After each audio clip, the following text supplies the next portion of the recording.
Nascemos de uma mulher forte. Ela inspira o mundo que queremos construir. De mulheres seguras e donas de si. Determinadas, elas são capazes de iluminar famílias, comunidades. Nosso desafio é eliminar barreiras. Formamos uma teia para apoiar, abraçar, libertar. Para lado a lado, redesenhar sonhos, abrir possibilidades, transformar vidas.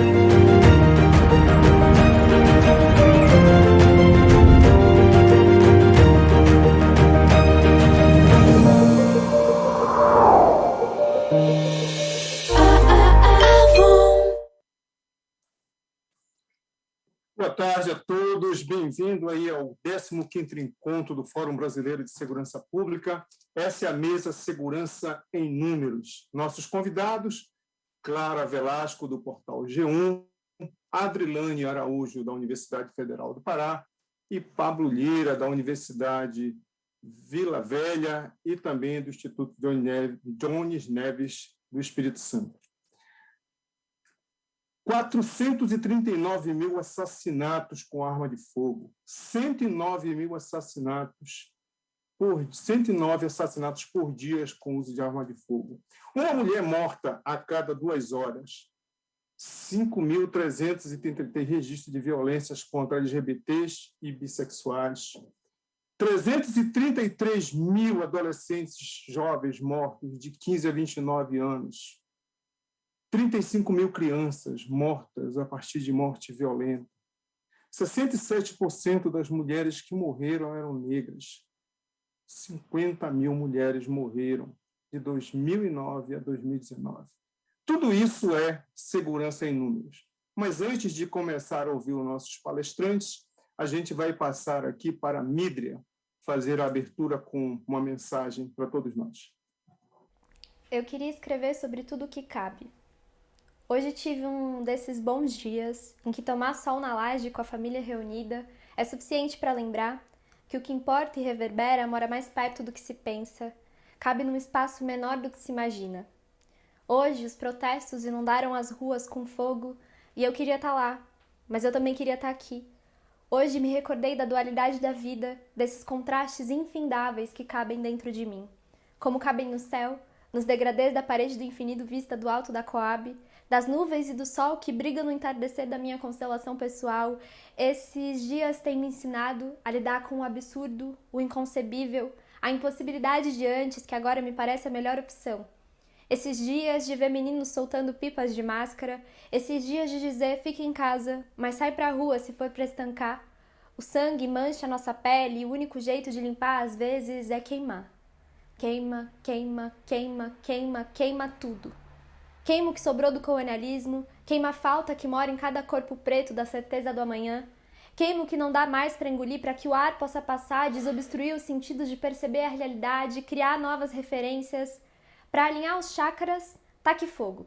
Depois de meditar, assine uma petição pedindo a saída do presidente, se alinhe com o centro apenas em casos estritamente extremos de necessidade de repelir o fascismo ou apenas com o próprio centro para encontrar a razão da vida. Yoga Kemética te reconecta com suas raízes, abre espaço para a sabedoria das suas ancestrais te abraçar. Tem dias que o banzo vai ser mais forte, desses em que você vai precisar conversar com essa ancestralidade em voz alta. Escrever carta, escutar vozes no vento, ler seus registros de vida e persistência, para que a vida fosse algo além de receber um auxílio, uma reparação sem data, algo além de esperar a ajuda de um governo que não se segura sequer sobre si mesmo. Nossa organização, às vezes, sempre tem que ser da base. Vai adubando de pouco a pouco, pensa em si mesma como a árvore bonita que você quer ter plantado no quintal. Faz desafio de abundância do Deepak Chopra, escuta o podcast da Oprah, leitura de ficção, quando a realidade parecer dura demais. Para nadar em autoras que te darão tapas grandes demais, sobre uma realidade que, para ser digerida, ainda precisa de muita terapia. Para digerir um ano que parece um século, vai ser necessário terapia todos os dias da semana. Viver um momento histórico vai exaurir nossas energias.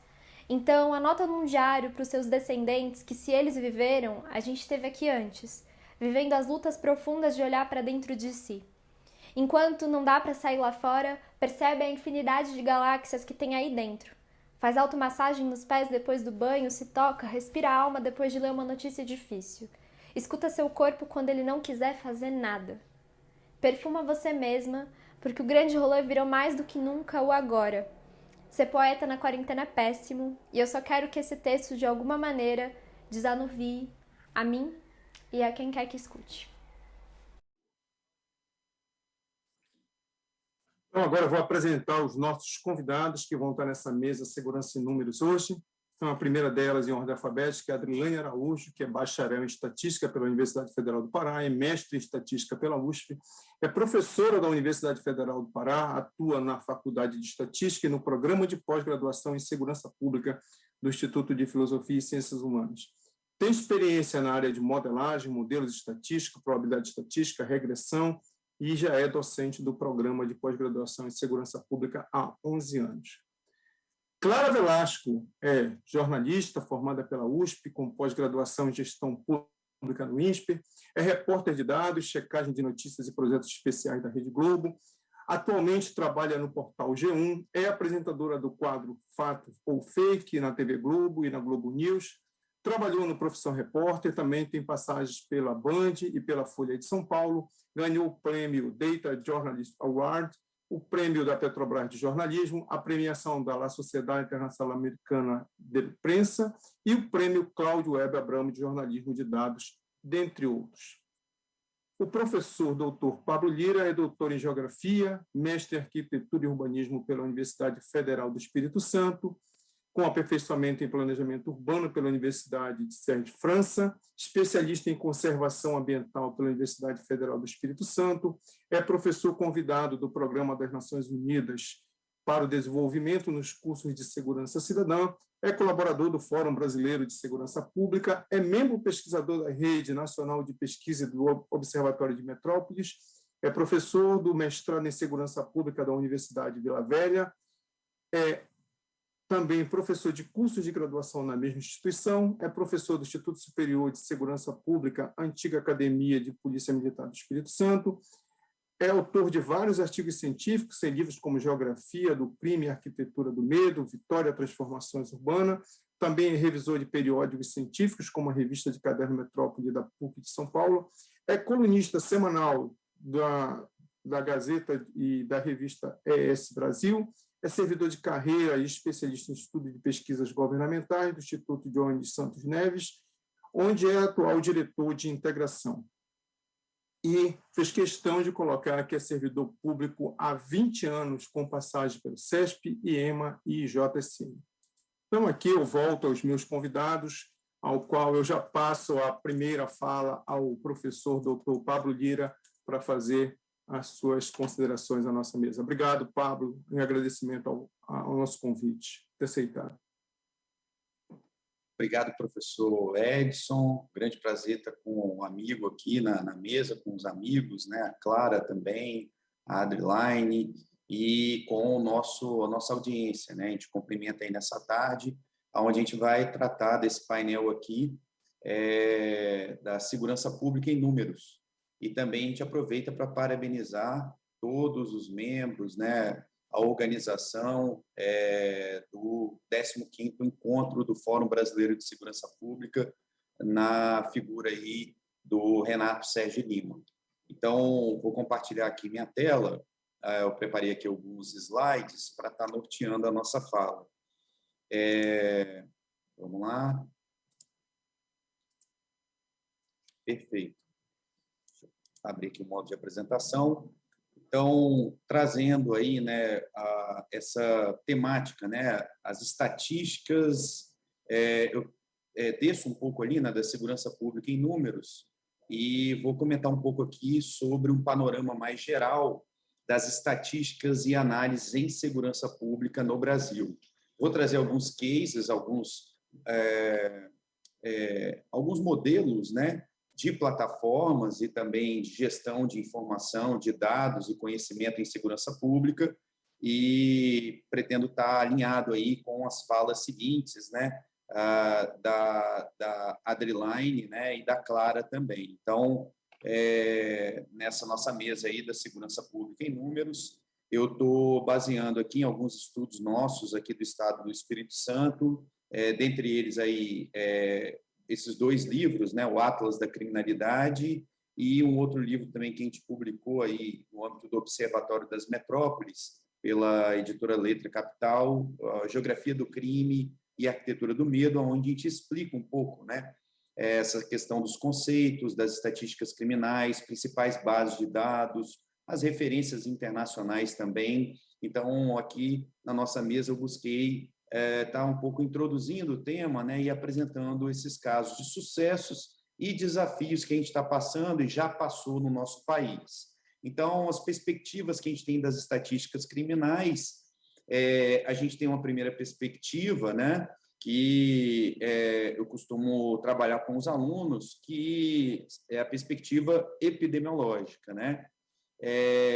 Uma outra perspectiva é a perspectiva jurídico-penal do tratamento e das análises dos crimes, né, e violências no nosso país. Então, na perspectiva epidemiológica, a unidade de registro, na maioria das vezes, é o atestado de óbito ou o registro médico, né?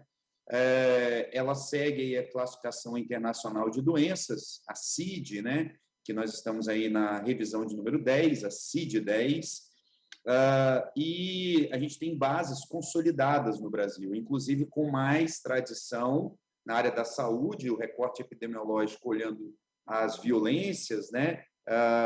E os crimes, nessa base aí bem conhecida, né, uma das pioneiras aqui no Brasil, que possibilita fazer um monitoramento, principalmente aí das agressões, né, que é a base do Sistema de Informações sobre Mortalidade DataSUS, o SIM-DataSUS, e outras bases também da área da saúde, o Sistema de Informação de Agravos e Notificação, o SINAM, que tem uma tradição, já tem bases bem mais consolidadas, que, infelizmente, né, nos últimos anos no Brasil, essas bases da área da saúde estão passando por um processo de deteriorização, né, que é o que a gente vai detalhar mais ali na frente. A outra vertente que a gente traz aqui para dialogar é a perspectiva jurídico-penal. O registro dos dados, na maioria das vezes, é retirado aí dos boletins de ocorrência policial, numa fase inicial, né, emergencial, de atendimento dos crimes e violências. Depois, esses boletins, no fluxo de informação em segurança pública e justiça criminal, aí entra na fase de inquérito policial, aí vai para a fase processual, né? Ali a gente só está destacando o início desse fluxo com os boletins de ocorrência policial. E aí a classificação segue a classificação dos crimes, né? A tipificação do nosso Código Penal brasileiro, e tem algumas bases de dados aí, né? Em âmbito nacional, o Cinesp, né? Gerenciado lá pelo Ministério da Justiça, Sistema Nacional de Estatísticas e Segurança Pública, os dados das polícias, aí eu coloco aqui a Polícia Militar do Estado do Espírito Santo e os respectivos estados aí também, né? Polícia Civil e outras agências de segurança pública, e em alguns estados também a gente tem os trabalhos dos centros integrados, né? Então, o segundo ponto aqui da nossa conversa são os desafios dessas estatísticas criminais, esses dados em segurança pública. Na maioria das vezes, a gente enfrenta problemas aí de notificação incompleta, né? Sobretudo naquelas características das vítimas, dos agressores, né? Quando você vai chegando no nível de granulometria dos dados, né? Quando você vai identificar, por exemplo, a faixa etária da vítima ou do agressor, a cor da pele ou raça do indivíduo, né? Então, você vai perdendo um pouco ali dos registros, vai tendo uma notificação incompleta. Pode ocorrer também a sobrenotificação de registros, né? Sobretudo nos estados que não têm integração, estados e municípios, né? Então, você pode ter a polícia militar contando o registro e a polícia civil contando o mesmo registro. Por uma falta de integração, você pode ter o mesmo incidente contado 2 vezes nessas bases. E a subnotificação dos registros, bem conhecida também, né? Às vezes, uma única ocorrência envolvendo várias vítimas, né? Um triplo homicídio, por exemplo, sendo contabilizado em um único boletim de ocorrência. Isso ainda acontece em algumas regiões do Brasil. E outro problema que a gente existe, esse é um problema nacional, é a falta de padronização de registros, o que pode gerar aí uma série de inconsistências nas nossas bases de dados criminais e sobre violência no Brasil. Vamos olhar as boas práticas, né? Muito conhecido aí na literatura especializada da criminologia e da área da segurança pública, né? A base lá que é gerenciada pelo FBI nos Estados Unidos, que é o UCRS, né? O Uniform Crime Reported System, né? Que começou a ser implantado, né? E organizada essa base lá em 1929, com os registros aí integrados, né? De todo o território, nas escalas subnacionais também, nos Estados Unidos, né? Esse é um bom exemplo. No Brasil, na vertente, isso aqui na vertente jurídico-penal, né? Na perspectiva jurídico-penal. E no Brasil, qual é a nossa experiência aí na vertente jurídico-penal? É a experiência do Cinesp, que é o Sistema Nacional, né? De Estatística sobre Segurança Pública, que é gerenciado pelo Ministério da Justiça, né? E ainda é uma base ainda que está em consolidação, tá? E isso daí a gente está falando, né? Olha, quase 100 anos de diferença, né? Da experiência norte-americana, do CRS, e você vê o Brasil aí, nos últimos anos, que melhorou um pouco essa base do Cinesp, mas tem como melhorar, né? Para trazer mais transparência e detalhar melhor esses registros aí nessa base nacional. O último dado que está disponível lá no Cinesp, vocês podem acessar agora, é de junho desse ano, né? Então, essa daí é uma antiga fragilidade brasileira, né? Que é a dificuldade de padronizar os registros, né? E isso daqui não são todos os estados hoje que estão reportando esses dados para o Cinesp, nos tempos ali estabelecidos. Então, a gente pode dizer que é uma histórica fragilidade brasileira a falta de padronização nos registros estatísticos criminais, né, e de violências. No lado epidemiológico, vamos voltar agora para o lado epidemiológico, a gente tem um exemplo muito bom, que é o exemplo do SINDATA-SUS, os sistemas aí da saúde, né, o histórico, né, eu coloco até ali o Viva o SUS, né, Viva o SUS ali, nesse momento aí da pandemia também, né, destacou o seu valor, o conhecimento científico, a tomada de decisão com base em dados, né, e informação.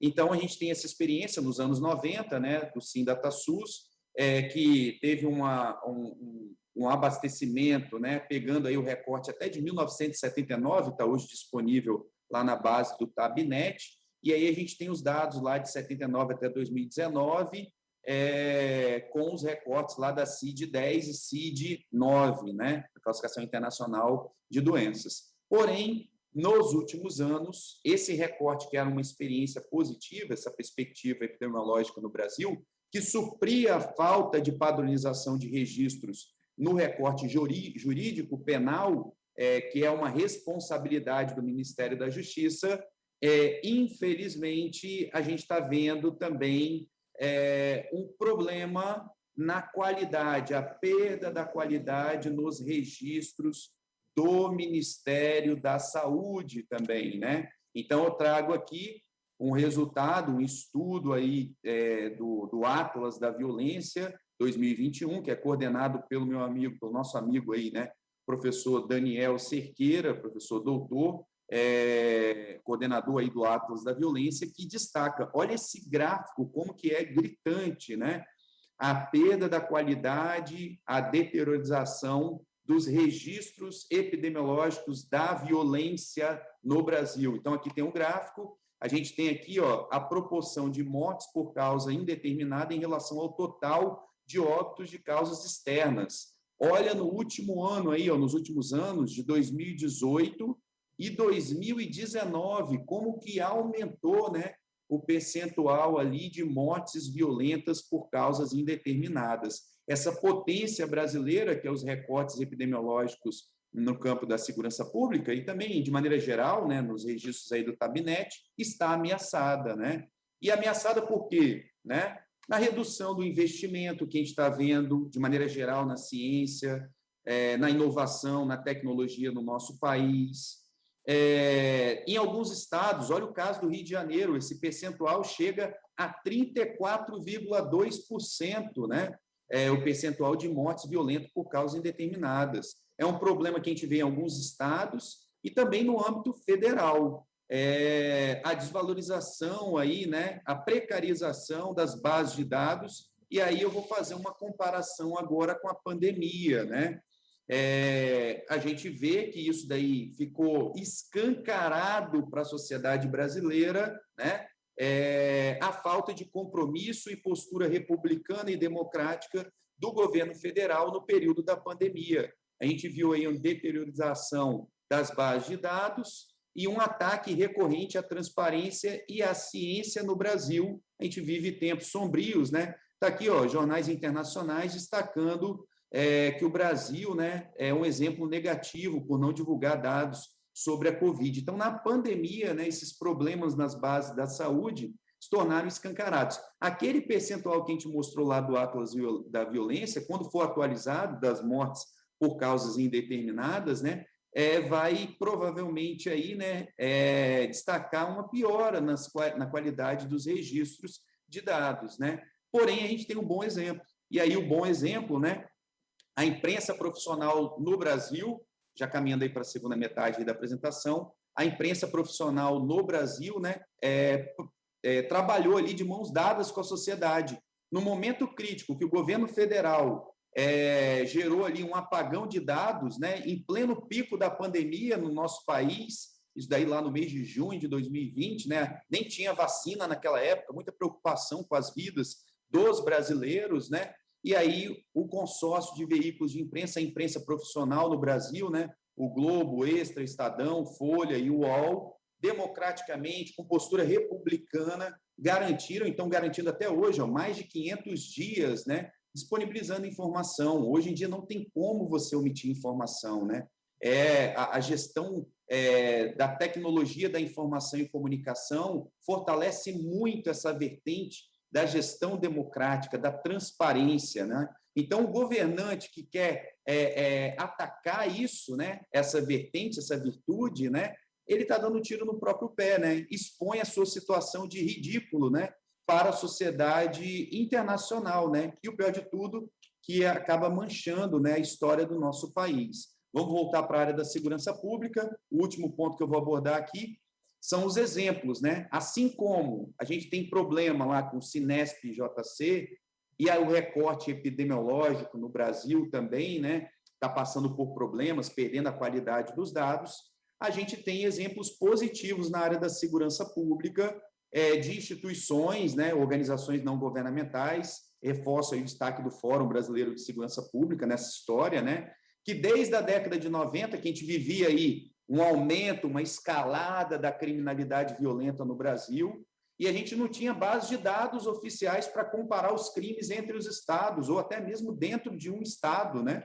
Então, quais foram aí as soluções? Foram alternativas aí construídas, né, a partir de pesquisadores, cientistas, associações, o próprio Fórum Brasileiro de Segurança Pública, que geraram fontes de dados, informações e análises para diagnosticar, para conhecer o tamanho do problema da violência e da segurança pública.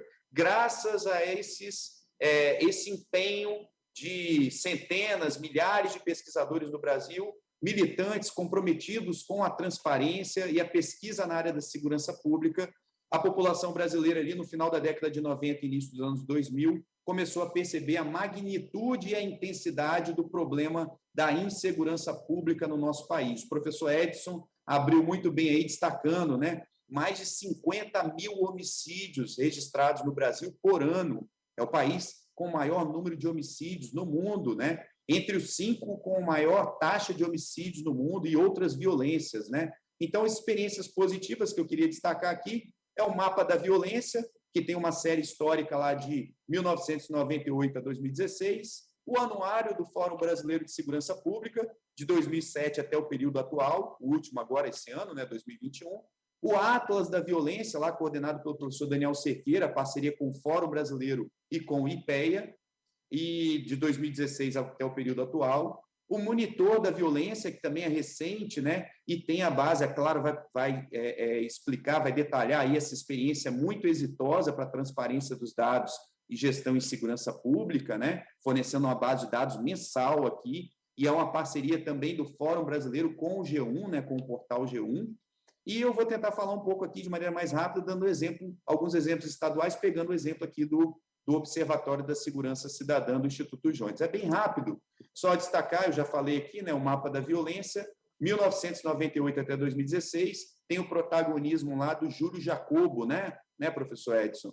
Que ele trabalhava lá com um recorte epidemiológico, os homicídios, né, na CID-10 tratados como agressões, as mortes no trânsito, suicídio, né, um estudo que tem a série lá, está disponível lá no portal da Flaxo.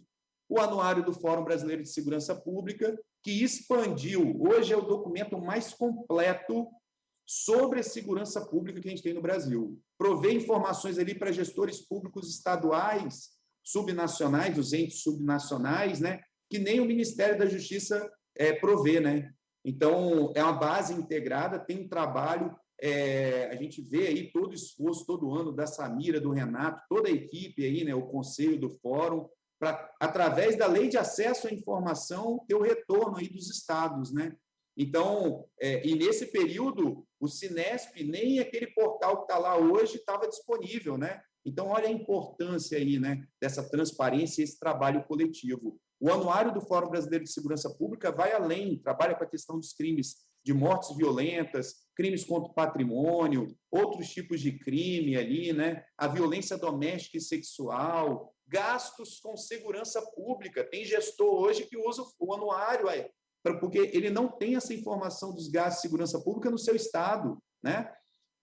Dados sobre o sistema prisional, sobre o efetivo das polícias, guardas municipais, segurança privada. Então, hoje, essa é uma das principais referências na área de segurança pública, o Anuário Brasileiro de Segurança Pública. Referência para transparência para a sociedade e para subsidiar a elaboração, monitoramento e avaliação de políticas públicas. O Atlas da Violência, que eu já comentei, né, 2016 até o período atual, né, o último agora em 2021, trabalha aí com mortes violentas, trabalha com os dados, né, do recorte epidemiológico. Eu esqueci de falar também um ponto importante do anuário. O anuário também destaca a qualidade dos registros, né, nos estados, de acordo com, cruzando os dados, né, de boletim de ocorrência e atestado de óbito. Isso é muito importante para destacar ali a qualidade dos registros nos estados.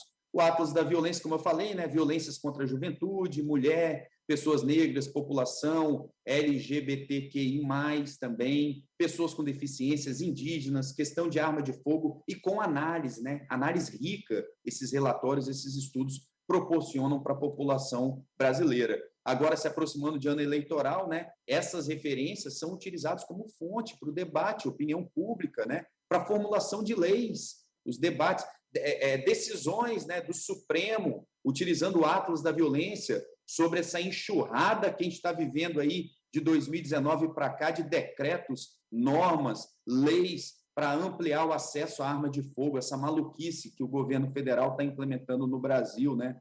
Então, mais de 30, quase 40, né, decretos aí de 2019 para cá. Então, pareceres do Supremo utilizando aí, referências do Atlas, do Anuário, do Monitor da Violência, justamente para fazer prevalecer os interesses coletivos, democráticos e republicanos na construção da cultura da paz. O Monitor da Violência, eu não vou falar muito aqui, que a gente está com a Clara que vai detalhar, né, mas é uma outra experiência muito positiva para a gestão dos dados, transparência dos dados, traz ali os crimes, né, de maneira mensal, com análise também, uma parceria da G1, do portal G1, com o Fórum Brasileiro de Segurança Pública.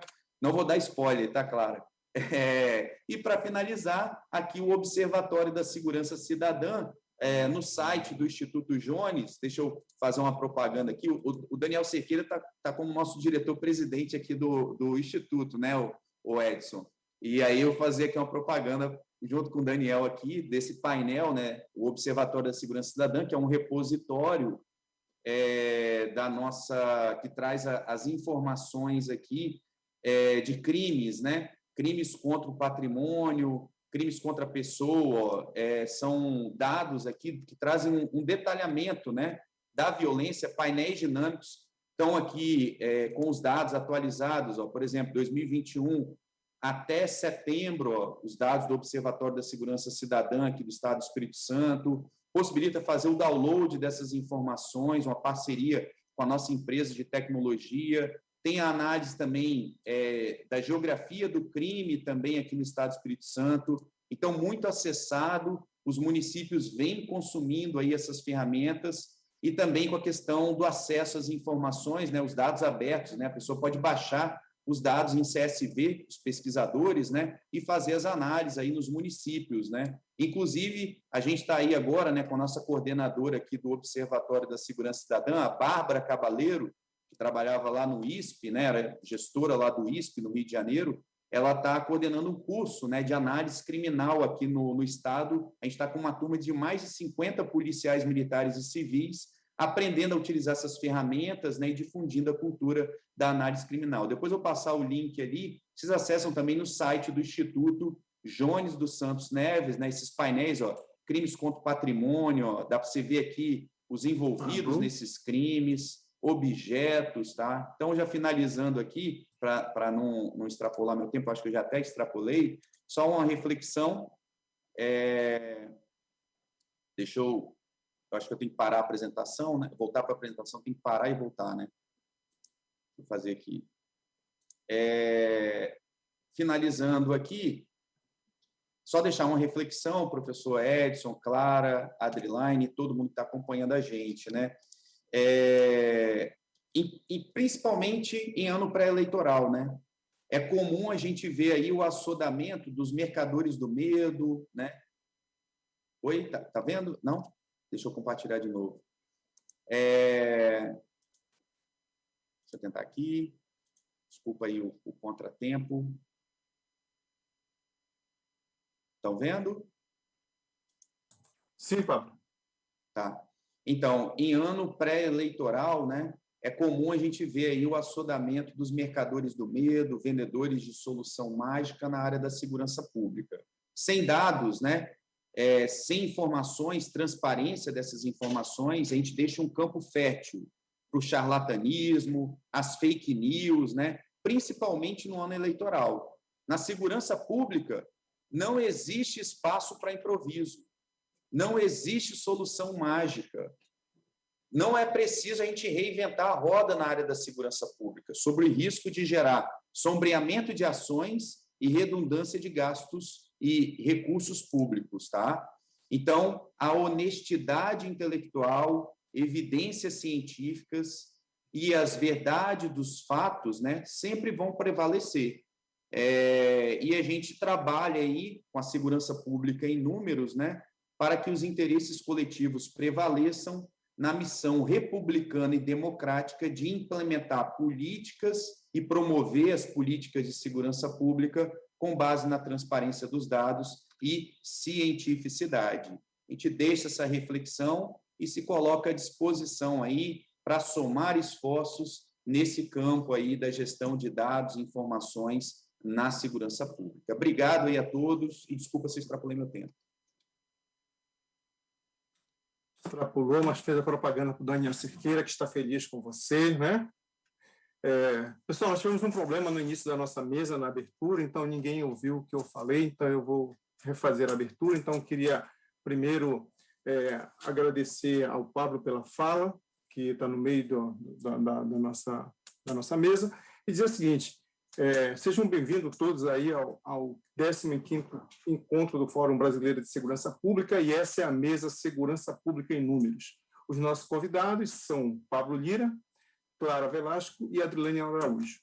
O que essa mesa se propõe a falar, né? Ela se propõe a falar o seguinte: são 439 mil assassinatos com arma de fogo no período de 2009 a 2019. 109 assassinatos por dia usam arma de fogo. Uma mulher é morta a cada 2 horas. Existem 5.330 registros de violência contra homossexuais e bissexuais. São 333 mil, aproximadamente, adolescentes assassinados de 2009 a 2019, na faixa etária de 15 a 19 anos. 3 a cada 10 policiais tiveram medo de se contaminar com o vírus da Covid. 35 mil crianças e adolescentes foram mortos de forma violenta. Dessas mulheres que morreram, 67% eram negras. Tudo isso é um pouco de segurança pública em números. Convidados são Adrilane Araújo, bacharel em Estatística da Universidade Federal do Pará, mestre em Estatística pela USP, professora da Universidade Federal do Pará e do Programa de Pós-Graduação em Segurança Pública. Clara Velasco, jornalista formada pela USP, com pós-graduação pública no INSPE, repórter de dados, checagem de notícias e projetos especiais da Rede Globo. Atualmente trabalha no portal G1 e é apresentadora do quadro Fato e Fake da TV Globo na Globo News. Trabalhou no Profissão Repórter, também tem passagem pela Band e Folha de São Paulo e ganhou diversos prêmios na área de atuação jornalística. O professor Pablo Lira, que acabou de fazer a explanação para a gente, é doutor em Geografia, mestre em Arquitetura e Urbanismo e é professor da Universidade Federal do Espírito Santo. É professor convidado das Nações Unidas no programa da PNUD, é membro pesquisador da Rede Nacional de Pesquisa Observatório das Metrópoles, é professor do Programa de Pós-Graduação em Segurança Pública. Também é servidor de carreira e especialista em estudo de pesquisas governamentais do Instituto Johnny Santos Neves. Então, esses são nossos convidados, e nesse momento eu agora passo aqui a palavra à nossa convidada Clara Velasco, do Portal G1, a quem eu já agradeço em nome do Fórum Brasileiro de Segurança Pública ter aceitado o nosso convite. Clara. Obrigada, Edson, obrigada a todo mundo, e só tenho que agradecer também por esse convite. Estou super feliz de estar aqui com vocês falando sobre esse assunto tão relevante, principalmente por conta do ano que vem, por essas colocações que o Pablo colocou, né, por ser um ano eleitoral. Eu vou começar aqui com vocês, vou compartilhar aqui minha tela com vocês, para a gente começar a falar. Bom, eu queria falar com vocês basicamente sobre esse projeto que a gente tem, o Pablo falou rapidinho ali, sobre o Monitor da Violência. Ele é um projeto que ele existe desde 2017, lá no G1, a partir de uma conversa que a gente teve com o Fórum Brasileiro de Segurança Pública e com o Núcleo de Estudos de Violência da USP. Eu vou falar rapidamente sobre o que é esse projeto para, então, entrar um pouco nessas dificuldades que a gente tem na prática mesmo, para coletar os dados, né? E para transmitir também esses dados para as pessoas. Bom, como eu falei, o Monitor da Violência é um projeto que ele surgiu em 2017, e ele surgiu porque a nossa percepção é que a gente estava noticiando, a gente G1, a gente estava noticiando uma quantidade de casos muito grande de assassinatos em todo o país, porque o G1 ele tem uma capilaridade muito grande no Brasil, são redações em todos os estados, tem estado que às vezes tem até mais de uma redação, então a gente noticia por dia muitos casos de violência aí pelo país. Só que esses casos, a nossa percepção é que eles acabavam ficando dispersos, né, sem dar uma percepção maior desse cenário de violência no Brasil. E, ao mesmo tempo, a divulgação dessas mortes pelo governo federal era muito defasada, né? Então, a gente só tinha alguns dados nacionais sobre casos depois de muito tempo, às vezes até depois de alguns anos. O Cinesp só surgiu depois de algum tempo, que a gente já estava com o Monitor da Violência, então nessa época realmente não tinha nada, assim, um estado ou outro que tem um portal de transparência, que divulga algum tipo de informação ali nos seus sites, né? E aí isso dificulta muito essas análises que a gente pode fazer e avaliação mesmo das políticas públicas que estão sendo feitas, né, sobre segurança pública em cada estado e cada país. E aí a gente começou tentando traçar um retrato de violência no Brasil. A gente levantou todas as mortes violentas que aconteceram no país durante uma semana, isso em 2017. Foi um trabalho gigantesco, assim, do G1, foram 230 jornalistas para fazer esse trabalho, e a gente levantou as histórias de 1.195 mortes em 553 cidades do país, isso durante uma semana. Um número absurdo, mais de 1.000 mortes em uma semana no Brasil. E aqui eu acho que é muito importante falar que esse trabalho ele foi totalmente manual, assim, foi um trabalho jornalístico daqueles que a gente vê em filme mesmo, ali a pessoa ligando, indo para a rua, indo em delegacia e tal, indo falar com a polícia, conversando com os familiares, isso tudo porque não existe, né, uma base de dados ou um sistema para que a gente possa pegar essas informações de boletins de ocorrência de inquéritos de uma forma mais rápida, né, e atualizada. E aí a gente fez todo esse trabalho que eu contei para vocês, a gente expôs isso em uma página interativa, todas essas mortes, todas as histórias desses crimes, e desde 2017 a gente acompanha essas mortes para ver como que elas estão, né? Como é que estão essas investigações. Quantas viraram inquéritos, quantas têm suspeitos, réus, condenados, para desenhar um pouco melhor esse cenário de violência e entender, a partir desse recorte pequeno, né, de uma semana, mas que ao mesmo tempo foi tão representativo, como que caminha mesmo na prática esse caminho policial ou jurídico aí, né? A gente acabou não fazendo o levantamento durante a pandemia, mas a gente pretende retornar o quanto antes. E esse acompanhamento, ele envolve uma série de dificuldades, assim, desse tema que a gente está falando, de segurança pública em números. Isso porque, como não existe nenhuma base 100% atualizada para a gente acompanhar inquérito, denúncia, ou mesmo processo judicial desses casos, a nossa busca acaba sendo muito manual mesmo. Então, toda vez que a gente faz um acompanhamento, a gente fez de alguns meses, de 6 meses, 1 ano, 2 anos e tal, a gente tem que entrar em contato com a polícia, com as secretarias de segurança, com os ministérios públicos, com os tribunais de todos os estados. E aqui vale destacar que mesmo esses contatos que a gente faz, eles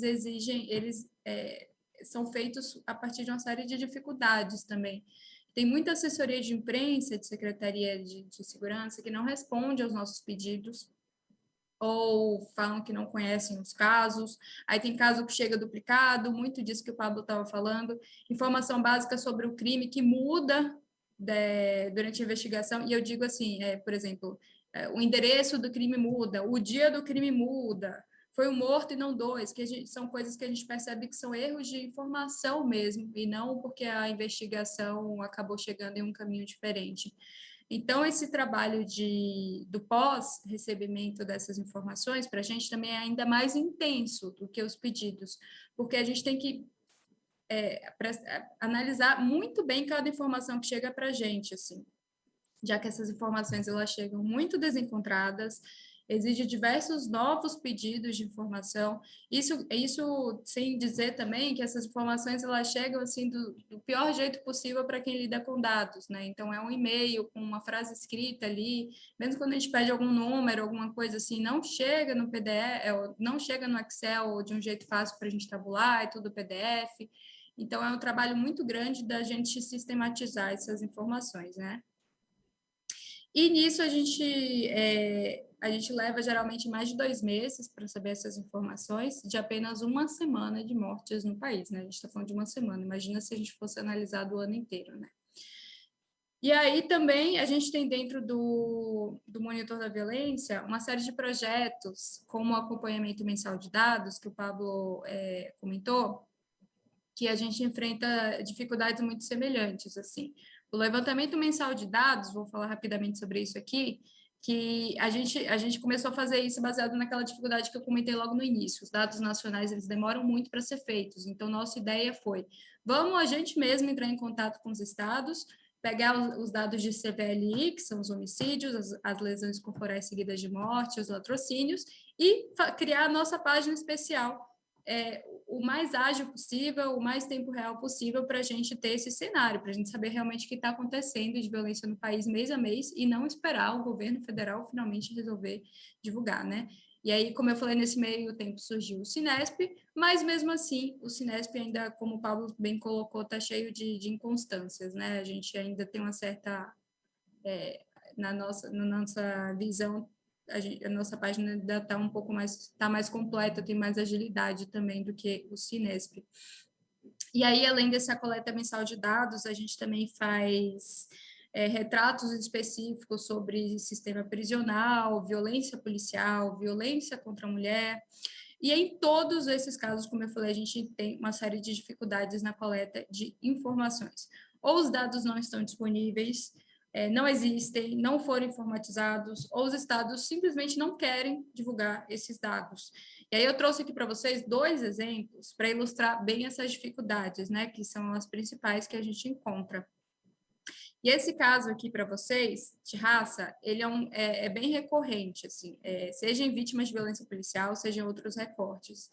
Esse exemplo que eu trouxe para vocês, a gente publicou nesse ano, a gente publicou o balanço de 2020 do número de pessoas mortas pela polícia no Brasil. Aí a gente pediu também, em vez de todos os dados de quantas pessoas foram mortas, mês a mês e tal, a gente pediu também o perfil racial dessas vítimas. E aí o resultado foi esse que vocês estão vendo aí, né? Que os estados não sabem a raça de mais de 1/3 dos mortos pela polícia em 2020. 11 estados, um pouquinho aqui dos nossos destaques. 11 estados dos 27 não forneceram as informações de raça. Muitos falam que não coletam essas informações, outros falam que coletam, mas que as informações não estão sistematizadas.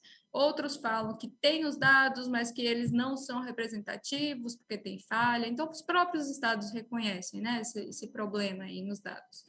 E aí, outro detalhe também, que mesmo entre os estados que, teoricamente, passaram para a gente esses recortes de raça, uma parte muito importante desses dados está como raça não identificada. Então, eles passaram, mas passaram mais ou menos também, porque uma parte considerável ali dos dados não está classificado como pardo, como branco, como preto, está não identificado. Então, é um problema que se estende, na verdade, além desses 11 estados que não divulgaram as raças, né, das vítimas. E aí eu gosto de destacar bastante esse caso de dados raciais, porque a gente sabe que ele é um dado que ele é bem complexo, porque raça no Brasil é um assunto complicado e não pacificado, além de que tem que geral, a noção que a gente tem básica de raça no país é parte da autodeclaração, né? Então, esses problemas com dados de raça é algo muito recorrente, não apenas na segurança pública, mas em qualquer dado público do Brasil, em saber como é que aquele dado foi coletado, se foi a pessoa, se não foi a pessoa, enfim.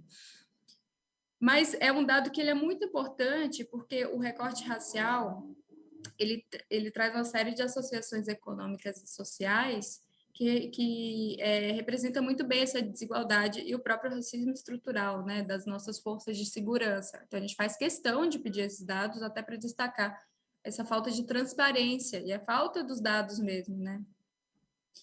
E aí, outro caso também que eu trouxe aqui para vocês, que é muito recorrente lá no Monitor da Violência, é a falta de transparência, simplesmente. Não é porque o Estado fala não tem o dado está problemático, não sistematizamos esse dado. É porque o Estado, de alguma forma, afirma que, por questão de sigilo, que não vai passar esse dado para a gente.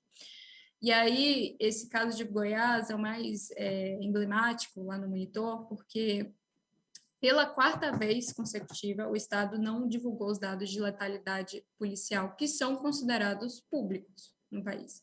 Então, no levantamento sobre os dados de 2020, que é esse que eu trouxe aqui para vocês, Goiás foi o único estado que não divulgou esses dados de todo o país, o que a gente faz questão de destacar, de fazer uma reportagem à parte, para mostrar a falta de transparência, né, que o governo e a Secretaria de Segurança Pública de lá estão praticando.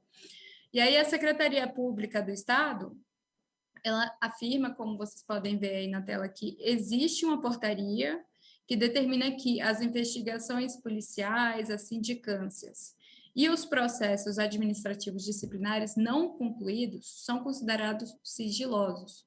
Mas aí também a gente faz questão de destacar que o GU não está pedindo, em nenhum momento, a gente não pede nos nossos pedidos detalhes sobre as investigações, nem dados que possam colocar as pessoas em risco, né? O que a gente pede são os números, o número total de casos registrados como mortes em decorrência de intervenção policial.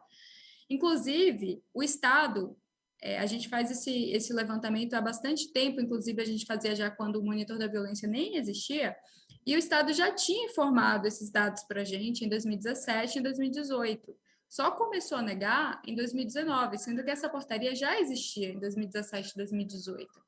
Então, é realmente uma coisa assim que não faz sentido, né, na nossa percepção. E, enfim, são muitas dificuldades, mas como jornalista a gente sente que faz parte do nosso papel seguir cobrando mesmo essa transparência e destacando, né, as faltas de dados para que cada vez mais a gente consiga fazer análises e políticas públicas mais baseadas em evidências. Então, como eu falei, todo o levantamento do monitor da violência, a gente enfrenta uma série de dificuldades. Em vários momentos, a gente sempre faz esses levantamentos em parceria com o fórum, então, todo pedido que a gente faz, por exemplo, via lei de acesso à informação, a gente bate com o fórum para saber se está de acordo com a metodologia, para saber como é o melhor modo de pedir, e mesmo tendo toda essa expertise do fórum, que já faz esse tipo de trabalho há tanto tempo, a gente enfrenta essas dificuldades, o que é algo que nos faz refletir sobre o quanto que está entranhada, às vezes, né? essa mentalidade de falta de transparência ou de não consideração da importância dos dados para a gente fazer análises e para a gente pensar as políticas públicas, né?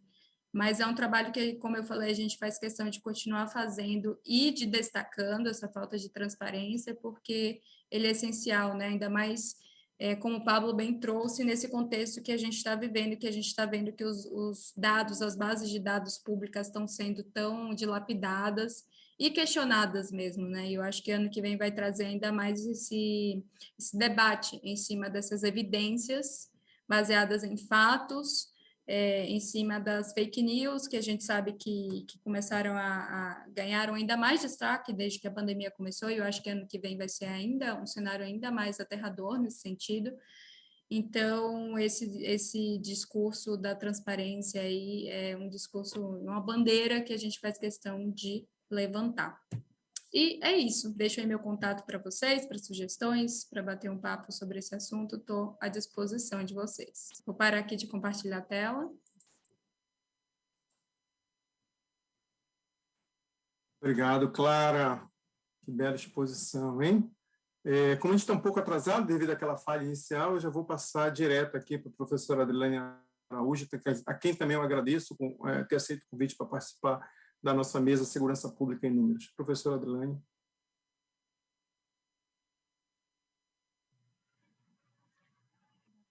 Eu vou compartilhar a minha tela, tá?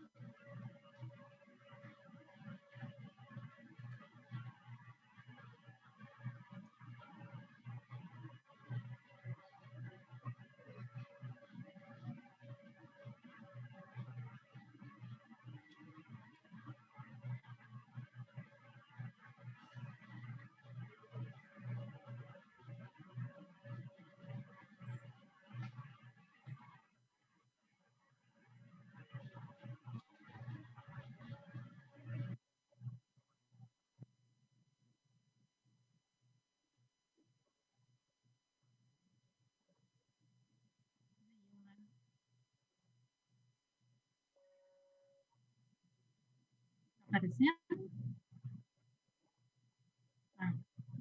Ok. Sim, Adrilane. Obrigada pelo convite, Brasileiro de Segurança Pública, participar desse painel muito importante dentro do cenário que a gente vem discutindo e trabalhando. Adrilane, está muito baixo. Baixo. Melhorou agora. Bom, vou deixar mais aqui, então.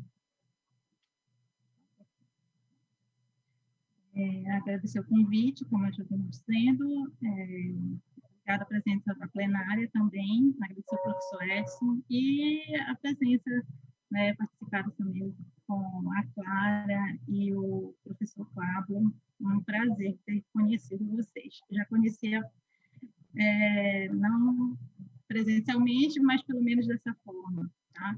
Eu vou falar um pouco, pegar um pouco o gancho do que os dois já falaram, e começar, na verdade, com uma pergunta na minha apresentação, que provavelmente no final, não sei se eu vou conseguir responder, mas fica mais como uma questão de inquietação para todos nós.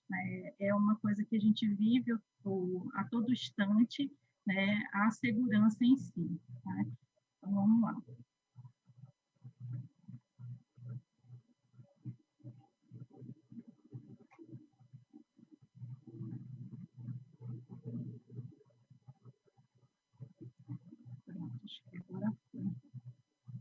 Então, quando a a gente pensa em segurança pública em números, a primeira coisa que acho que deve vir na cabeça de todo mundo são a palavra dados, né? De onde vêm os dados?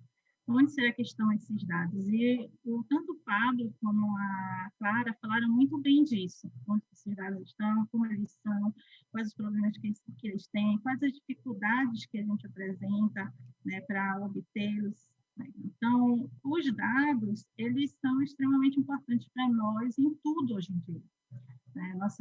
A fala do Pablo, ele fala em epidemiologia, né? Então você vê que é tudo interligado, a gente não tem mais como fugir dessa interligação em nada.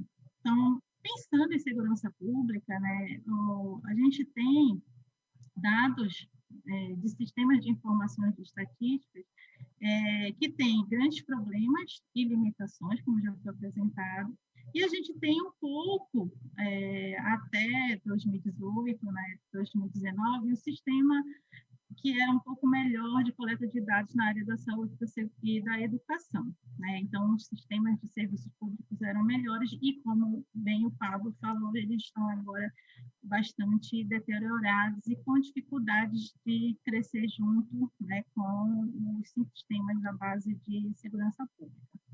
Quais são as nossas principais fontes, né, de informações dessa área?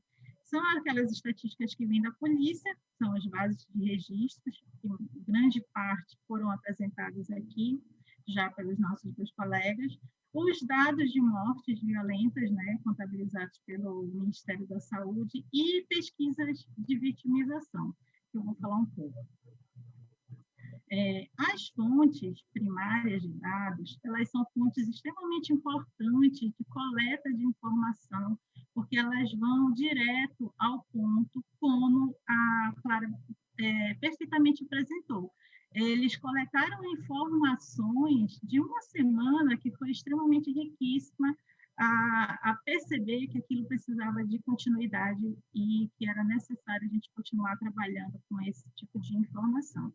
Então, as pesquisas de vitimização, elas são muito confiáveis quando elas são bem elaboradas, elas trabalham questionário, elas priorizam uma amostra que represente a população que você está trabalhando, né? E elas são, muitas vezes, utilizadas para o cálculo das subnotificações, ou seja, para que a gente possa identificar quais são, qual é o não registro, o quanto daquele crime, né, daquele fato não foi registrado nos órgãos de segurança pública, já que para que o órgão possa agir, né, e planejar as suas ações, ele precisa saber o quanto é registrado, o quanto está ali na sua base de dados.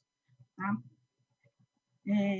Na verdade, esse tipo de pesquisa, ele tem um custo mais elevado do que você tratar, implementar outras ações de bases de dados secundárias, mas eles são extremamente importantes, né? Porque eles vão trazer informações reais daquele momento.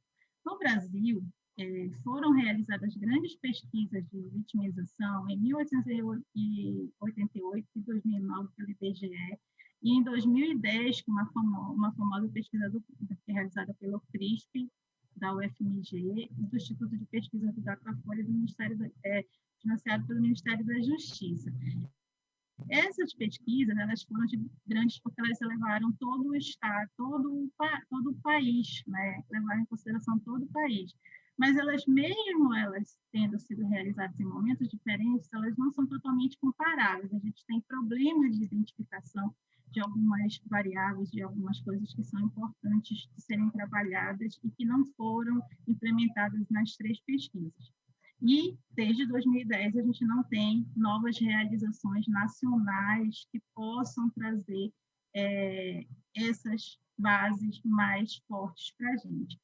Nesse mesmo período, né, desde de 1988 até 2017, foram realizadas 46 pesquisas de vitimização que foram catalogadas por Zilli em 2018. Algumas dessas pesquisas que eles trataram não são pesquisas que são estaduais, municipais, bastante regionais, e eles citam também essas três pesquisas relacionadas anteriormente. O professor Pablo, ele falou bastante das bases de dados, dos elementos de onde eles vêm. Eu vou citar um pouco cada um desses, não vou me deter muito a esses elementos. Outra base que a gente tem são os registros de ocorrências policiais, ou seja, você vai lá, você sofreu um crime, vai lá e registra um boletim de ocorrência, né? Tem a base de dados do Sistema de Informação de Mortalidade, o SIM, como o Pablo já falou, era uma base extremamente importante, que tem sido muito prejudicada, né? E que os dados, eles eram extremamente relevantes, porque você conseguia entender muito bem o comportamento de algumas informações que eram prioridade na coleta. Quando você vê um atestado de óbito, você tem regras e normas bem estabelecidas, então os dados eram bastante importantes para a segurança pública.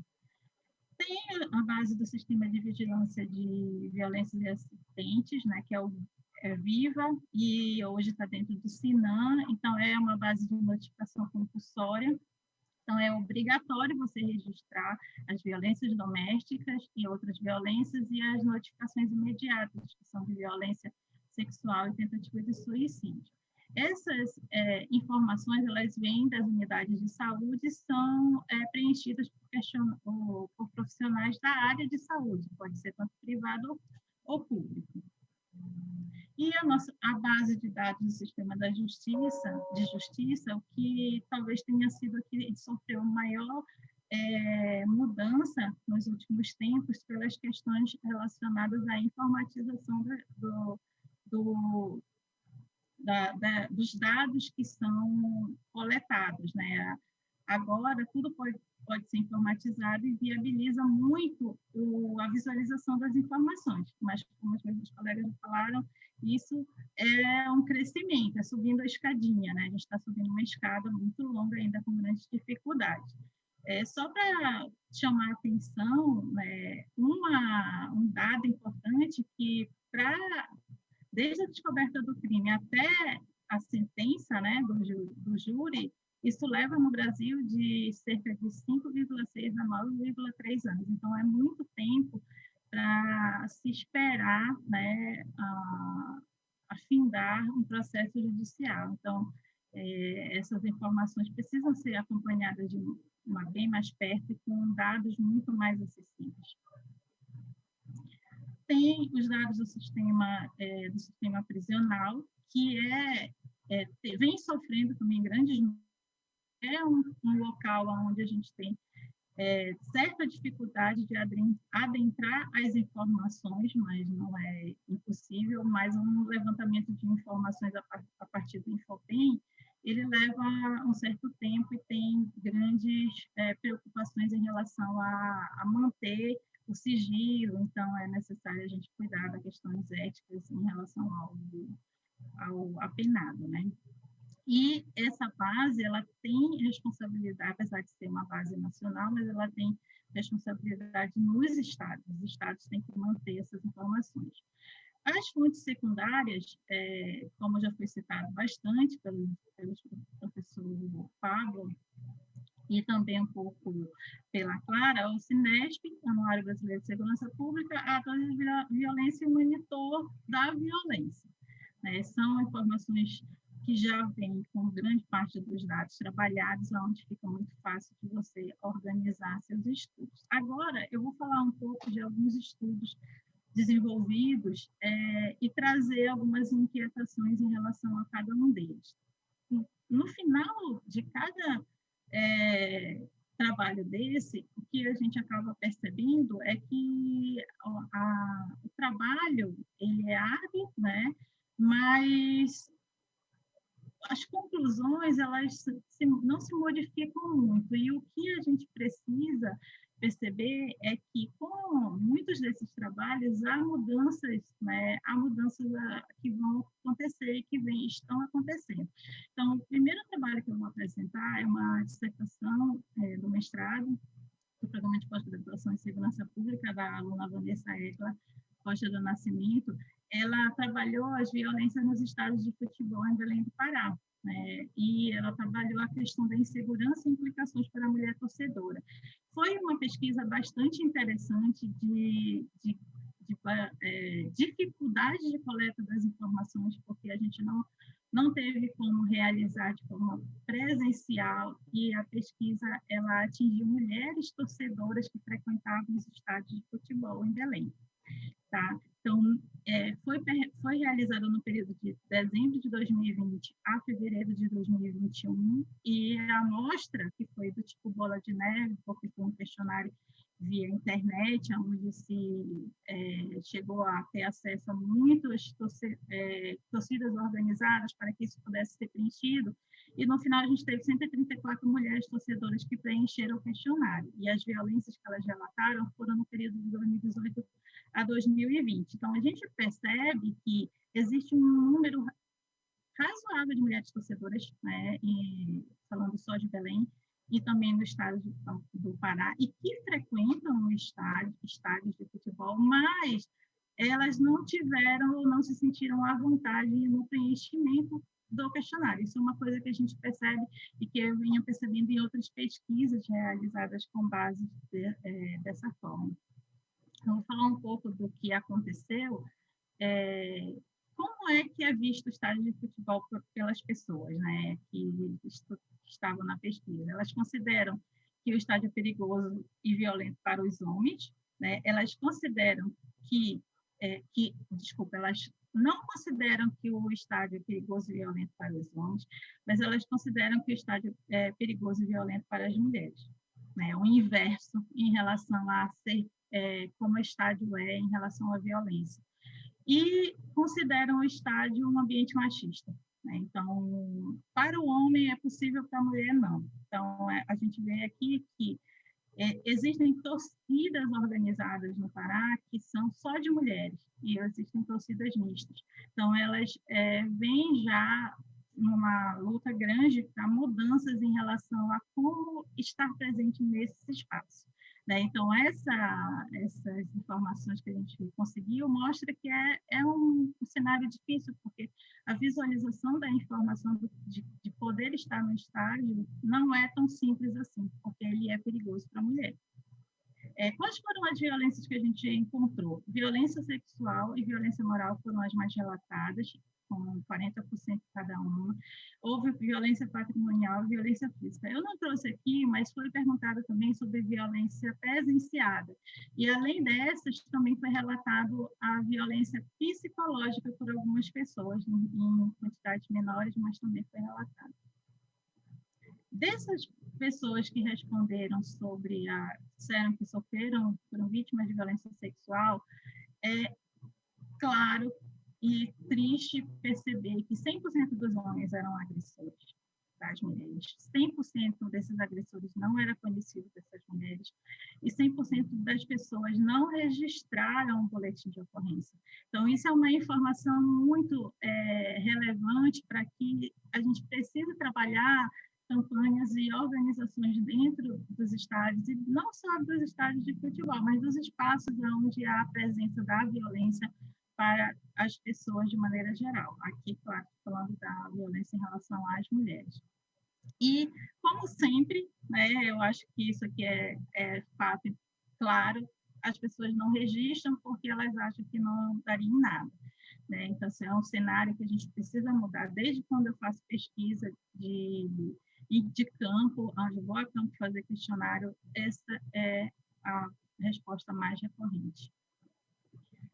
Com isso, agora em outubro, aconteceu a Vanessa defendeu no início, já tem um tempo, né, esse ano, mas ela vem trabalhando algumas informações do trabalho dela junto ao Estado, junto ao município, e já vinha sendo desenvolvido algumas mudanças em relação à legislação, em relação a alguns elementos de como manter a presença das mulheres no estádio de futebol de forma mais tranquila.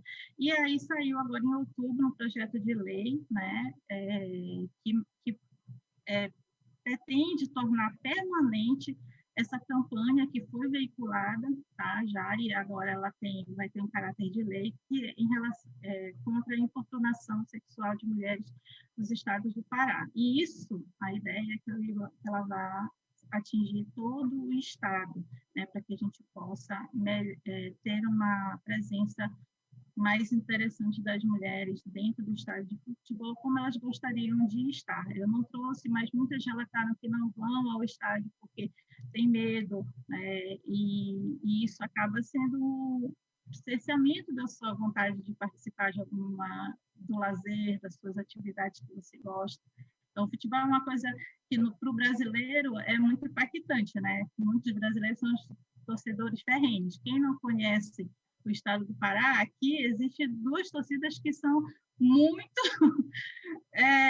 competitivas. Então, esse cenário de deixar a mulher dentro do estádio mais à vontade para torcer é muito interessante. E é uma coisa muito importante que a gente percebeu, que eu percebi, que eu não sabia, as mulheres não querem um espaço só para elas, elas querem estar junto das pessoas, né? Estar junto da torcida como um todo. Então, é importante que isso prevaleça, que essa vontade prevaleça. Como isso surgiu? As queixas das torcedoras foram o engate, né, para que isso pudesse aparecer. E aí eu trouxe um pouquinho dos números da importunação sexual no Pará. De janeiro a setembro pegou o mesmo período de 2020 e 2021, né? Então, a gente percebe que, mesmo com a pandemia, houve um aumento, né, desse número. Eu não sei, talvez em 2020 tenha sido um número de registros menores, eu não consegui de 2019 para mostrar qual seria essa diferença, porque 2019 ainda não tinha esse registro de forma organizada. Tem outros estados que já trabalham isso, já tem leis, né, que é o Ceará e o Rio de Janeiro, recentes também, então não somos só nós, né, eu acho que essa mudança vai ser bastante importante no Brasil inteiro. Outro estudo que eu queria trazer é um estudo que está começando agora, que eu trouxe um pedacinho Adrilane, dele. Oi. nosso tempo. É um pouquinho, eu vou falar rapidinho, a violência dos bairros no entorno do campus de Belém, que é o Guamá, e a sensação de segurança. Esse estudo, ele fala dos crimes, né, que ocorrem na região do entorno da UFPA, porque muitos dizem que a UFPA é uma universidade que é perigosa. E a gente já sabe que não, que isso é uma sensação de insegurança que acontece. Então, esse estudo ele tem essa ideia de mostrar um pouco esse caráter, né, dessa característica. Aqui é só para mostrar onde está a UFPA, Belém, Pará e o Brasil. Tá? Eu vou falar rapidamente os dados desses crimes que ocorreram nesse período de 2015 até agora, 2021.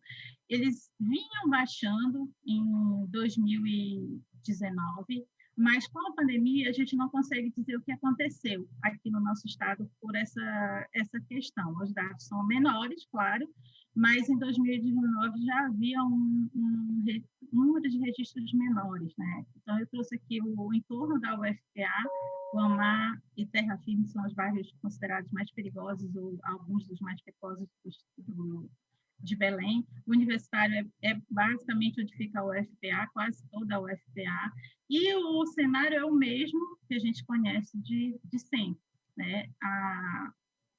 E aí eu trouxe mais inquietações. A sensação de insegurança, ela é maior do que o problema do espaço, né, daquele espaço. O entorno dos espaços e até o contexto de violência que se vive hoje influencia a sensação de se sentir seguro.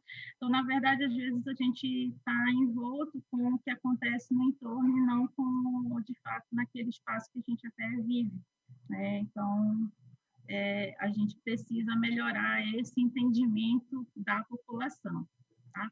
Eu queria falar rapidamente da pesquisa de vitimização, que é uma pesquisa que é feita por nós do laboratório, eu, Edson e alguns outros professores do programa, que é uma pesquisa amostral. Ela foi realizada a última em 2019, ela é uma pesquisa que não supera o erro de 3%, é realizada em toda a região metropolitana, mas eu vou falar um pouco só sobre Belém, tá? Belém registrou, né, as pessoas que responderam disseram que 20% elas foram vítimas de delitos, 74% desses delitos eram roubos. Os dois bairros que mais foram citados foi Pantanã e Guamá. E a gente encontra subnotificações desses crimes em torno, né, na média de 70% dos crimes não são notificados, e quando a gente fala de roubo e furto, 90% dos crimes não são notificados quando a gente compara com as bases de dados do nosso sistema de segurança pública do Estado do Pará. Eu queria trazer, por fim, essa foto, que é uma foto que lembra muito essas pesquisas de vitimização, que são pesquisas duras, difíceis de fazer, em bairros muitas vezes muito violentos, e que a gente leva muitos alunos ao campo, e eles, que são todos aí estatísticos, a maioria estatísticos formados hoje em dia. Então, é importante que a gente traga a juventude para dentro da ciência, para dentro da universidade, para que eles entendam como é o comportamento. Essa foto é uma foto que é lembrada sempre, ela não é atual, por conta do grupo que se formou nesse ano de pesquisa. Então, queria agradecer, obrigada. Obrigado, professora Adrilane, pelas suas colocações. Eu queria agradecer novamente a professora Adrilane pelas colocações e falar o seguinte: Pablo, Clara e Adrilane, tá no chat, tem algumas coisas que eu tenho que falar para vocês, e do chat as pessoas estão falando o seguinte: em Minas Gerais existe uma boa plataforma para registrar os dados de ocorrência policial. Quem falou isso foi o Alexandre Barbosa. Mas a Luciene Oliveira, que é do Mato Grosso, falou que o que ela e a Michele de Paula estão falando é o seguinte, que falta, na verdade, às vezes, é treinamento e preenchimento nas bases de dados de uma forma geral. A Vânia Almeida colaborou com essa ideia e está falando que, na verdade, falta um pouco de treinamento. E aí, no final, as pessoas falam o seguinte: existe Clara, essa é basicamente para você. Existe um clamor da sociedade, de uma forma geral, por publicização desses números, ou de melhorar até a produção desses números. Para a professora Adrilane, se as pesquisas que têm, se trabalhar com dado, que é um dado que é considerado muitas vezes ruim, é um dado que pode ser publicado, ou um dia vai ter que esperar um dia por um dado ser bom. E para o Paulo, eu acho que eu faço a mesma pergunta para ele, né? Porque dado é dado. Clara. Vamos lá, eu acho que o que a pandemia, se é que pode se falar isso, mas o que a pandemia pode ter trazido de bom nesse sentido de evidências e de dados foi trazer essa discussão muito para o público, assim, sobre a importância de a gente ter dados que são confiáveis, que são baseados na realidade, que a gente pode, de fato, acompanhar dia a dia e realmente confiar e entender que aqueles dados estão representando o que a gente está vivendo, né? Então, eu acho que existe, sim, um clamor da sociedade, de uma forma geral, por a gente ter dados públicos confiáveis, dados ágeis, que são atualizados o mais rápido possível, principalmente por causa desse contexto que a gente está vivendo de fake news, de negacionismo. Então, eu acho que essa foi uma discussão, essa discussão das evidências, dos fatos, dos dados e da ciência, foi uma discussão que a gente tem visto cada vez mais, e eu acho que ela vai estar bastante em voga também, vai ser uma discussão importante no ano que vem, né? Então, apesar da gente ver que teve um aumento de fake news aí durante a pandemia, de fake news sobre vacina, sobre máscara e tudo, eu acho que a resposta das pessoas em prestar mais atenção a esses dados, a essas bases de dados e evidências, mostrou que é um tema que as pessoas se importam, de fato. As fake news, claro, elas, na verdade, são as mentiras antigamente, né? As mentiras que se contam hoje, a gente conta de uma forma mais bonita, né? E chamou de fake news, né? E com o tempo, até novos produtos surgiram, né? O fake fatos é um produto, né? Que vem aí colaborar com essa onde você trabalha. Queria que você falasse um pouquinho de como surgiu essa ideia e como é que é o trabalho de vocês para obter essas informações e atestarem que é mentira hoje esses números que estão lá. O Fator Fake ele surgiu em 2018, ele surgiu muito, a gente estava pensando muito na campanha eleitoral de 2018, né, que foi uma campanha que a gente viu que teve uma discussão muito grande sobre disseminação de fake news no WhatsApp e nas redes sociais de uma forma geral. E desde então, o nosso trabalho, eu acho que só cresceu, assim, como eu falei, eu acho que a discussão em torno de fake news e de negacionismo, ela aumentou muito do início da pandemia para cá. Então, eu sinto que nosso trabalho está em evidência e aumentou mesmo, assim. Basicamente, a gente, o Fato ou Fake, ele é um projeto que ele é do Grupo Globo, de forma geral, então vem G1, em Globo, vem todo mundo que faz parte ali do Grupo Globo, trabalhando para fazer essas checagens. E nosso trabalho consiste em fazer rondas mesmo nas redes sociais, porque isso que você falou, professor Edson, de que as mentiras elas sempre existiram, é verdade. A gente sempre ouviu boato, a gente sempre ouviu aquelas receitas caseiras, curas milagrosas, que a gente está vendo tanto agora na pandemia. Mas a gente está vivendo nessa época de globalização e de internet e de tecnologia que acaba possibilitando que essas fakes elas se espalhem muito mais e muito rapidamente, né? E foi por isso que a gente sentiu essa necessidade de, dentro do jornalismo, você não só noticiar os fatos, como você também desmentir as mentiras, né? E a gente faz essas rondas aí nas redes sociais todos os dias. A gente checa o que de fato está sendo super compartilhado pelas pessoas, porque a gente também não quer ter o risco de checar uma mensagem que não está sendo tão compartilhada e acabar com aquela reportagem, disseminando ainda mais uma mensagem falsa, né? Então, a gente checa o que está bombando nas redes sociais e nosso trabalho é jornalístico, é simples, assim, se a mensagem fala que a vacina mata, ou que a vacina causa algum tipo de efeito colateral, a gente vai na fonte para saber se faz algum sentido aquilo. Então, a gente vai falar com especialistas, com médicos, a gente vai buscar os dados para mostrar através de dados, fatos, falas, organizações, pessoas conceituadas que aquilo não é verdade. Então, a gente é bem taxativo, assim, nas nossas checagens, a gente nunca deixa dúvidas, já taxa logo direto. É fake que a vacina não causa tal efeito colateral, assim. Além desse trabalho de checar mensagens falsas, a gente tem um trabalho muito forte nas eleições também, que a gente deve começar logo mais, de checagem de discursos de políticos, né? Então, a gente acompanha bastante os debates que acontecem, o que os candidatos estão falando ali para a gente trazer uma discussão pública mais saudável para as pessoas, né? E apontar o que pode ser errado, o que não é bem assim ali para as pessoas. É um trabalho bem extenso, que, como eu falei, está crescendo, mas que traz resultados muito bons, porque a gente vê o quanto que o público acompanha o trabalho e acredita mesmo no nosso trabalho, né? Então, é isso. Obrigado, Clara. Lembrei agora que, quando a gente vê alguns políticos, né, que a gente vai somar de uma cidade, dá mais de 100% os votos do eleitorado, 200%. Né? Gente, avisaram que a gente tem 5 minutos para encerrar nossa mesa, então vou pedir para o Pablo e para a Adriane falarem muito rápido e depois a gente se despedir do nosso público aí. Pablo, Adriane, por favor. Tranquilo.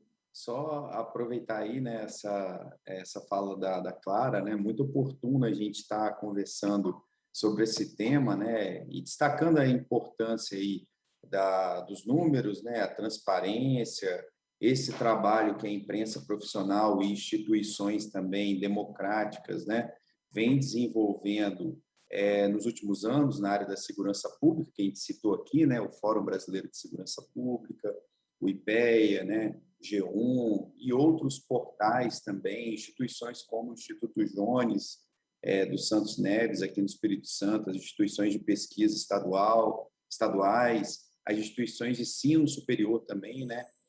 Como o professor Edson falou, a fake news nada mais é do que mentira, né? E a mentira, a gente sabe, né, é um ditado popular, ela tem perna curta, né?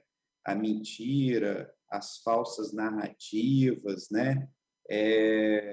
Elas são facilmente desmontadas a partir das informações, a transparência, a evidência científica, né? E o grande problema que se agravou no Brasil nesses últimos anos, né, é que figuras públicas, né, que deveriam ter postura de estadista, né, postura republicana, né, na verdade, eles embarcam aí, né, e buscam promover a agitação no nosso país, né? buscam aí, através das redes sociais, a partir das redes sociais, esse movimento foi se potencializando no Brasil. É um movimento nocivo para a sociedade, para as instituições democráticas e para os interesses, né, para as políticas públicas de maneira geral. Então, a gente vê aí o presidente da República, né, na época da pandemia, difundindo, né, as fake news, né, interesse próprio, né, o interesse de gerar agitação, propagar o charlatanismo no período da pandemia. Na segurança pública não é diferente, né? Olha a discussão sobre a questão das armas, né? É consenso na literatura científica, né? Quanto mais armas, mais crimes, né? Você vê teses de doutorado premiadas, como do Daniel Sequeira, pesquisas também internacionais demonstrando isso, né? E aí eles tergiversam, né? Falsos estudos, né? E posam aí como certos especialistas, né? E tentam impor essa marca aí das falsas narrativas e das fake news. Agora, eu acho que o ponto central, né, que a gente tem que colocar o dedo na ferida, né, é como que essas redes e esses gabinetes do ódio no Brasil, que tem uma capilaridade nos estados e nos municípios, quem é que financia essas estruturas, né? Os beneficiários, né? Qual é o interesse dos beneficiários? O presidente da República. Eu acho que o Brasil está começando a descortinar isso agora, com a prisão de alguns atores importantes desses gabinetes do ódio, né? E eu acho que o sistema de pesos e de contrapesos, né, do sistema democrático, ele está funcionando. Só que ele tem ainda muito né, para elucidar, para lançar luz nesse momento de sombras que a gente tem no Brasil. Então, é um momento aí para a gente ter uma vigília, né, para evitar retrocessos maiores que a gente está vivendo e esses danos trazidos aí pela fake news. Então, é o momento de a gente somar esforços, instituições democráticas, como o Fórum Brasileiro de Segurança Pública, os pesquisadores, as instituições de ensino superior, de pesquisa, a imprensa profissional. A gente tem que, juntos, de mãos dadas, fortalecer essa jornada na base aí dos fatos, das pesquisas, dos dados, né, das bases de dados e da transparência, né, que juntos a gente vai conseguir vencer essa jornada, conscientizando a população do mal que é essa pandemia de fake news, que é alimentada por atores públicos, que a gente já conhece muito bem, e pelos gabinetes do ódio. É a pergunta que a gente deixa, né? Quem é que financia essas estruturas? A quem interessa, né? É isso. Pablo, obrigado. Adriane, sobrou 30 segundos para ti. Olha aí, o Pablo tomou os 7 minutos que nós tínhamos. Obrigado, Pablo. Obrigada, Pablo. Não, mas eles estão perfeitos. A Clara e o Pablo foram perfeitos nas falas deles. Eu não peguei o nome da pessoa. A pessoa perguntou se dado ruim é bom. Olha, para o estatístico, todo dado, é bom, a gente gosta de trabalhar, a gente fica inquieto, a gente quer saber por que está ruim, como a gente pode melhorar. É tudo que foi discutido aqui. A gente precisa sempre melhorar. Se é possível publicar, isso tudo vai depender de como você vai lidar com essa informação. Mas, é claro, existem informações que são realmente lixo e que não é possível de publicação, né? Não sei se eu posso chamar de lixo, mas que, de fato, as revistas não vão enxergar como boas informações ou que tenham evidência suficiente para serem publicadas. Eu gosto de dizer que a verdade, ela sempre é a melhor opção para você falar sobre algo. Mesmo que o teu dado seja ruim, mas que ninguém tenha trabalhado com aquilo, você pode falar sobre ele, dizer, olha, é ruim, mas ninguém nunca fez, não sei o que é. Então, bora começar, alguém precisa falar sobre isso. É assim, a vida é sempre melhorar, né? Obrigada, gente. Não sei se eu fui... Deu tempo? Tá certinho. Obrigado. Queria agradecer em nome do Fórum Brasileiro de Segurança Pública a professora Adriane Araújo, da Universidade Federal do Pará, a Clara Velasco, do Portal G1, e ao Pablo Lira, lá da nossa UVV e de outros órgãos do Espírito Santo. Muito obrigado por essa mesa. E eu queria chamar agora a facilitação gráfica do fórum para a gente ver o que foi um pouco do resumo das nossas falas de hoje. Obrigado a todos. Olá, pessoal. Deixa eu compartilhar a tela aqui. Vocês estão vendo a minha tela? Sim, perfeitamente. Legal. Então, aqui, como o pessoal já deve saber e está acostumado, a gente está terminando, né, o painel, porque ele é feito em tempo real, mas aqui falando um pouquinho da segurança em números. E aí a fala do Pablo aqui no começo, depois a da Clara e, por último, a da Adriline. E todo mundo vai ter acesso a isso, depois aí o pessoal do fórum vai mandar nos grupos e tal, e aí vocês podem dar uma olhadinha com calma, tá bom? Ok. Pessoal, nossa transmissão terminou lá, mas eu queria agradecer muito vocês. Eu sou Marcos Veras e quero te convidar para espalhar uma mensagem muito importante que eu e a Uber queremos compartilhar. Preparado? Então vamos lá. Eu quero que você feche os olhos. Agora imagina que você está tranquilamente dentro do seu Uber quando de repente um cirurgião atravessa uma rua correndo com um bisturi na mão. Absurda a cena, né? Mas agora me diz, quando você imaginou esse cirurgião, ele era branco ou negro? Aposto que você imaginou um branco. Eu sei porque eu imaginei. E isso sim é absurdo. E é por isso que eu tô aqui, junto com a Uber, para te explicar por que isso acontece. Calma, não sai daí. Vai dizer que você não tá curioso para saber por que você imaginou um cirurgião branco? Lembra daquele personagem médico bonitão da novela? Ele era o quê? Branco. E o médico dos filmes, das séries, das reportagens? Branco, branco, branco. Essa imagem foi repetida tantas vezes desde que nascemos que quando a gente pensa em médico, advogado, cientista, a primeira imagem que vem na nossa cabeça é essa, da pessoa branca. Opa, segura aí, Marcos. Eu sou a Negra Ali e essa é a minha deixa para entrar na sua mente. Branco visualiza branco, mas já parou para pensar que até mesmo pessoas negras visualizam o cirurgião branco? Mas eu vou ainda mais longe, ou melhor, mais perto, da ficção para a vida real. Levanta a mão comigo. Agora baixe um dedo para cada frase que você concordar. Já fui atendido por pelo menos 3 médicas ou médicos negros. Aquele restaurante chique que vou em ocasiões especiais está sempre cheio de clientes negros. O chefão da empresa em que trabalho é uma pessoa negra. Ainda acha que eu tô exagerando? Exagero é ter que dar mais exemplos de racismo em pleno 2021. Eu e muitas outras pessoas negras temos uma coleção de frases racistas que já escutamos por aí. Por exemplo, e esse carrão aí, hein? É seu mesmo? Nossa. E esse seu cabelo? Posso pegar? Diferentão, né? Exótico. Como que lava? Você não é tão escura assim. Você tá mais pra morena, né? E você tá mais pra racista.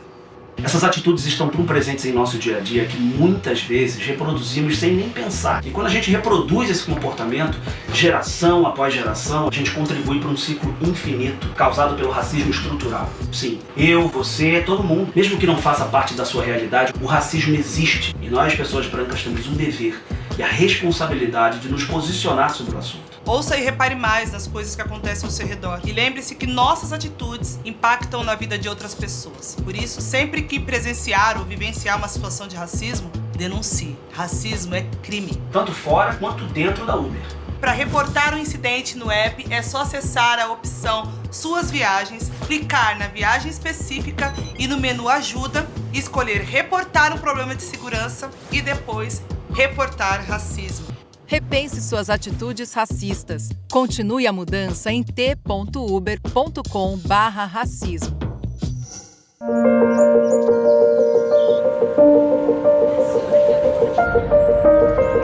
Nascemos de uma mulher forte. Ela inspira o mundo que queremos construir.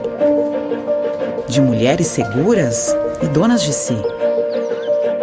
Determinadas, elas são capazes de iluminar famílias, comunidades. Nosso desafio é eliminar barreiras.